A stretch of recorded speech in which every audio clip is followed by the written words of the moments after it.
सभी को नमस्ते। मैं डॉक्टर रुक्मिणी चौधरी और आज हम बात करने वाले हैं प्लांटर फैसाइटिस के बारे में, या फिर हम बात करें एडी में दर्द के बारे में। आज अगर आपकी एडी में दर्द होता है, अगर हील पेन होता है, कंडीशन होता है हील स्पर, जिसमें आपकी एडी की हड्डी जो है बढ़ जाती है, जिसको हम हील स्पर कहते हैं। ऑलरेडी वीडियो अपडेट करा हुआ है। आज का जो हमारा टॉपिक है वो है प्लांटर फैसाइटिस के ऊपर। सोल होता है, जो पैर का निचले का जो हिस्सा होता है, उसमें एक फेशा, जिसको हम एक लिगामेंट कहते हैं, जो कि आपकी पिछले वाले, जैसे हम बात करें, आपकी एडी को और आपके पंजे को कनेक्ट करता है। उसकी थिकनिंग हो जाती है, उसमें सूजन हो जाती है, स्वेलिंग हो जाती है और कई बार उसका डैमेज भी देखा जाता है। हील को और पंजे को जो है, आपके फ्रंट फुट को और आपकी हील को एक जो लिगामेंट कनेक्ट करता है, जो जोड़ता है, जिसको हम प्लांटर फैशिया कहते हैं। एक तरह का लिगामेंट होता है। किसी भी वजह से उसके ऊपर बहुत ज्यादा प्रेशर आ जाता है तो उसका डैमेज हो जाता है। कई बार उसकी सूजन देखी जाती है, कई बार उसकी थिकनिंग देखी जाती है। तो ऐसे में आपको पर्सिस्टेंट पेन बना रहता है, यानी कि लगातार दर्द बना रहता है। फिर मिड फुट में, निचले हिस्से में, बीच के हिस्से में भी आपको दर्द हो सकता है। प्लांटर फैसाइटिस एक कॉमनेस्ट ऑर्थोपेडिक कंडीशन है, यानी एक बहुत ही कॉमन प्रॉब्लम है जो ज्यादातर देखा जाता है। पीछे वजह की, कॉजेस की, कि ये वजह देखी जाती है। देखिए, बताना चाहेंगे वैसे डायरेक्टली तो कॉज नहीं देखा जाता है कोई भी, पर ऐसा कोई भी कंडीशन, कोई भी वजह जिससे आपके जो प्लांटर फैशिया है उसके ऊपर कांस्टेंट प्रेशर लग रहा है, स्ट्रेस लग रहा है, उसके ऊपर दबाव पड़ रहा है, तो ऐसा कोई भी कंडीशन आपको कॉज कर सकता है कि आपको एडी में दर्द बना रहे और प्लांटर फैशिया में जो है स्वेलिंग हो जाए, इन्फ्लामेशन हो जाए। ऐसी कुछ कंडीशन की हम बात करना चाहेंगे। लॉन्ग डिस्टेंस रनर, यानी जो बहुत लंबी रनिंग करते हैं, जिनका ज्यादा लॉन्ग डिस्टेंस का दौड़ने का रहता है, उनमें ज्यादातर देखा जाता है। और इस कंडीशन को हम पुलिसमैन्स हिल भी कहते हैं।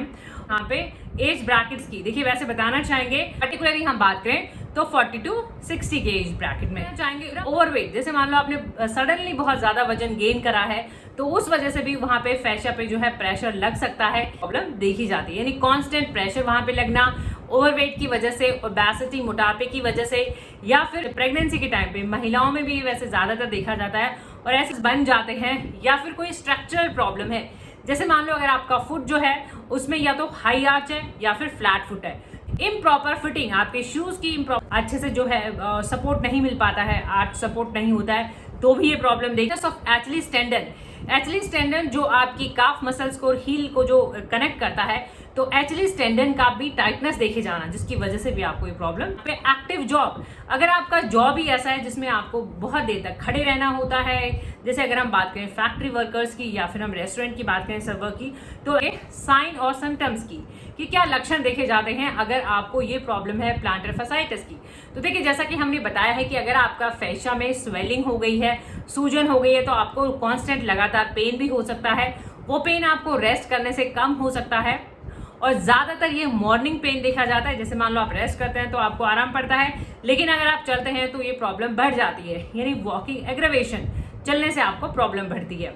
फर्स्ट स्टेप जब आप लेते हैं, लगातार चलते हैं, इवेंचुअली तो आपको फिर रिलीफ मिल जाता है। चाहिए वहां पे किसी को बर्निंग पेन देखा जाता है, जलन जैसा महसूस होता है, किसी को डल पेन होता है, बोरिंग पेन होता है, और अलग अलग तरीके से जो है वहां पे दर्द देखा जाता है। कई बार वहां पे रेडनेस भी हो सकती है और वहां पे स्वेलिंग, थिकनेस भी। किसी को हील पेन होता है, एड़ी में दर्द होता है, किसी में मिड फुट की जो हमने बात करी, पैर के निचले और बीच वाले हिस्से में दर्द होता है। मॉर्निंग एग्रेवेशन, यानी सुबह सुबह इसका दर्द बहुत ज्यादा देखा जाता है। वैसे तो इस कंडीशन को ऐसे माना जाता है कि जो आपका प्लांटर फैशिया होता है उसमें इन्फ्लामेशन, सूजन की वजह से ये प्रॉब्लम देखी जाती है।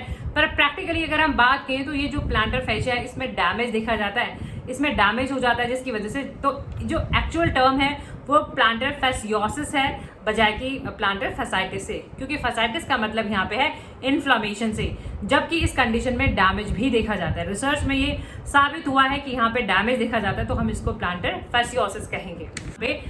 डायग्नोसिस की जांच कैसे की जाती है? देखिए, वैसे तो ये ऐसा कंडीशन है जो सेल्फ डायग्नोजेबल है, यानी आप खुद को भी पता लग जाता है कि प्लांटर फैसाइटिस का प्रॉब्लम है।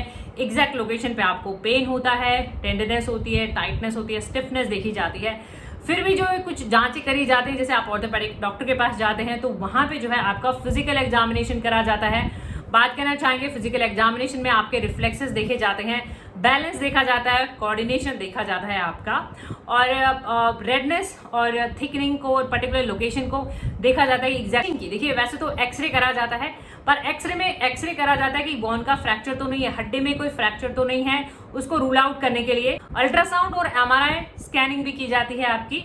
अल्ट्रासाउंड से उसकी थिकनिंग का पता लग जाता है, लिगामेंट जो हमने बात करी है यूएसजी अल्ट्रासाउंड और एमआरआई से पता कर लिया जाता है इवेंट पार्ट की। देखिए ज्यादातर इस कंडीशन में आपको बहुत ज्यादा प्रॉब्लम नहीं होती है, तो आपको कोई मेडिकल ट्रीटमेंट रिक्वायर्ड भी नहीं होता है। कई बार आप इसे सेल्फ ट्रीट भी कर सकते हैं इजीली, कुछ होम रेमेडीज हैं। बता रेस्ट आपको सजेस्ट करा जाता है, आप आराम करते हैं तो उसको हीलिंग का टाइम मिल जाता है। प्लांटर फैशिया को जो एक लिगामेंट है उसको वो हील हो जाता है, तो आप फिर से जो है अपना स्टार्ट कर सकते हैं। स्ट्रेचिंग पे आप ध्यान दे सकते हैं, कोई भी रनिंग करें या कोई भी एक्सरसाइज करें आप, उससे पहले आप थोड़ा सा स्ट्रेच कर लें ताकि जो मसल्स हैं वो जो उनकी पुलिंग हुई है उनको थोड़ा सा रेस्ट मिल जाए, रिलैक्स हो जाए। तो आप स्ट्रेचिंग पे ध्यान दें। आप आइसिंग कर सकते हैं, आइस से जो है आप वहां पे आइस अप्लाई कर सकते हैं, 15 से 20 मिनट तक आप आइसिंग कर सकते हैं और दिन में ये 2-3 बार आप इसको रिपीट भी कर सकते हैं इन्फ्लेमेशन के अकॉर्डिंग। जैसे मान लो आपको ज्यादा स्वेलिंग है, ज्यादा सूजन है, तो आप ऐसा कर सकते हैं। फिर ये कुछ स्टेप्स हैं जो आप फॉलो कर सकते हैं। आप अपने शूज की फिटिंग पे आप ध्यान दे सकते हैं। आप अपना आर्च सपोर्ट शूज ले सकते हैं, जो आप शूज वेयर करें वो प्रॉपर तरीके से हो, जैसे मान लो उससे वेयर टेयर ना हो, तो आप इस तरीके से जो है करें। लॉन्ग डिस्टेंस रनिंग को थोड़ा आप अवॉइड करें। अपना एक्सरसाइज रूटीन आप थोड़ा चेंज कर सकते हैं, थोड़ा सा ब्रेक ले सकते हैं उससे आप। एलोपैथिक मोड ऑफ ट्रीटमेंट की देखिए, एलोपैथी में आपको इन्फ्लेमेशन है क्योंकि स्वेलिंग है, तो आपको जो है कॉर्टिकोस्टेरॉइड्स इंजेक्शंस दिए जाते हैं, कॉर्टिकोस्टेरॉइड्स ड्रग्स दी जाती हैं ताकि वहां पे इन्फ्लेमेशन और स्वेलिंग को कम कर सके। थेरेपीज होती हैं, कुछ शॉक वेव थेरेपीज होती हैं, फिर effective homeopathy medicine planter fasciitis की केसेस में। देखिए बताना चाहेंगे होम्योपैथी में भी कपल ऑफ मेडिसिन हैं, बहुत सारी मेडिसिन होती हैं, बट डिपेंड करता है कि आपका क्या केस है, आपको कब ज्यादा प्रॉब्लम हो रही है। रेस्ट के टाइम पे ज्यादा दिक्कत है, या फिर खड़े रहने से दिक्कत है, या फिर बैठ के उठने के बाद आपको प्रॉब्लम होती है, तो ये सारे सिम्टम्स इंपॉर्टेंट रहेंगे। अगर आप यूट्यूब पे देख रहे हैं तो इन सभी मेडिसिन के लिंक आपको नीचे डिस्क्रिप्शन बॉक्स में भी मिल जाएंगे। सारी मेडिसिन आपको नहीं खरीदनी है, अपने केस के हिसाब से आपको मेडिसिन लेनी है। हम रस्टॉक्स से हम स्टार्ट करना चाहेंगे। रस्टॉक्स होम्योपैथी मेडिसिन, अब जहाँ जिस प्लेस से आप बिलोंग करते हैं हो सकता है वो आप जो है कलर के अकॉर्डिंग सिर्फ आप मेडिसिन के नेम पे फोकस करिएगा। रस्टॉक्स 30 और 230 या 200 पावर में ड्रॉपर की हेल्प से 1-2 बूंदे दिन में 2 या 3 बार लेनी रहती हैं। और बात करना चाहेंगे रस्टॉक्स टॉप ग्रेड रेमेडी आता है प्लांटर फैसाइटिस के केसेस में, क्योंकि इसमें वेयर टेयर देखा जाता है लिगामेंट का, तो रस्टॉक्स लिगामेंट में स्ट्रेन में स्ट्रेस में, जैसे मान लो वहां पे लिगामेंट में बहुत ज्यादा स्ट्रेस भी हुआ है, वो स्ट्रेन है, कोई ऐसी स्ट्रेन इंजरी है, और first motion aggravation, morning aggravation, ये सारे सिम्टम्स रस्टॉक्स कवर करती है। तो आप रस्टॉक्स जो है यूज कर सकते हैं। आपको यूज करना है 2-4 हफ्ते, 5-6 हफ्ते, जब तक कि आपको आराम लगे। पाल्सेचिला अगेन एक हिल पेन में, एडी में दर्द के लिए बहुत अच्छा मेडिसिन बन जाएगा। पाल्सेचिला में भी ये सिम्टम देखा जाएगा कि पाल्सेचिला में जब आप सीट से उठते हैं, जैसे मान लो अगर आप बैठे हुए हैं, बैठ के उठने पे अगर आपको तकलीफ होती है तो ऐसे केस में आप पाल्सेचिला यूज कर सकते हैं। सेम वैसे ही 30 या 200 पावर में 1-2 बूंदे ड्रॉपर की मदद से, और दिन में 2 या 3 बार खाना खाने से पहले रेगुलरली। आप ब्राउनिया की हम बात करना चाहेंगे।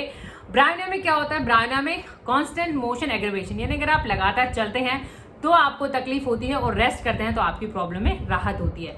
तो ऐसे केस में ब्राउनिया यूज होती है, ब्राउनिया एल्बा। तो आप बारबेरिस वल्गैरिस ये मदर टिंचर है, ये क्लिनिक के अकॉर्डिंग है, आप स्मॉल क्वांटिटी में भी ले सकते हैं, और इसका दवा भी आता है पावर में डाइल्यूशन में 30 या 200 पावर भी आप देख सकते हैं। बारबेरिस वल्गैरिस जब आप लॉन्ग स्टैंडिंग बहुत देर तक अगर आप खड़े रहते हैं और उसके बाद आपको एडी में दर्द हो जाता है, आपकी तकलीफ होती है, तो ऐसे केसेस में आप, और साथ में अगर आपका यूरिक एसिड भी बढ़ा हुआ है, या फिर आपको किडनी स्टोन है और आपको यूरिन में भी प्रॉब्लम है और आपको एडी में भी दर्द है, तो ऐसे केस में आप बारबेरिस वल्गैरिस, स्टोन में सुना होगा आपने, स्टोन में भी यूज होती है, तो ऐसे केस में आप ये मदर टिंचर अगर आप लेते हैं तो आपको पानी में इसको मिक्स करना रहेगा। 10 से 15 बूंदे 2-3 चम्मच गुनगुने पानी में दिन में 2 या 3 बारी खाना खाने से पहले रेगुलरली। सो होपफुली वीडियोस आपकी हेल्प कर सकें। इन वीडियो से आपकी हेल्प होती है तो प्लीज आप इन वीडियोस को लाइक करें, शेयर करें, चैनल पे नए हैं तो चैनल को सब्सक्राइब करें, बेल आइकन घंटे जरूर प्रेस करें नोटिफिकेशन पाने के लिए। हमसे जुड़े रहने के लिए आप हमारे फेसबुक पेज पे भी हमसे कनेक्ट हो सकते हैं, doctor Rukmini's clinic homeopathy with root से, और आप हमारे इंस्टाग्राम पेज पे भी हमसे जुड़ सकते हैं। और इंडिविजुअली अगर आप वीडियो या वॉइस कंसल्टेशन चाहते हैं तो नीचे दिए हुए व्हाट्सएप नंबर पे आप हमें कॉन्टैक्ट कर सकते हैं। Thank you for your time, thank you for watching, keep supporting, thank you so much.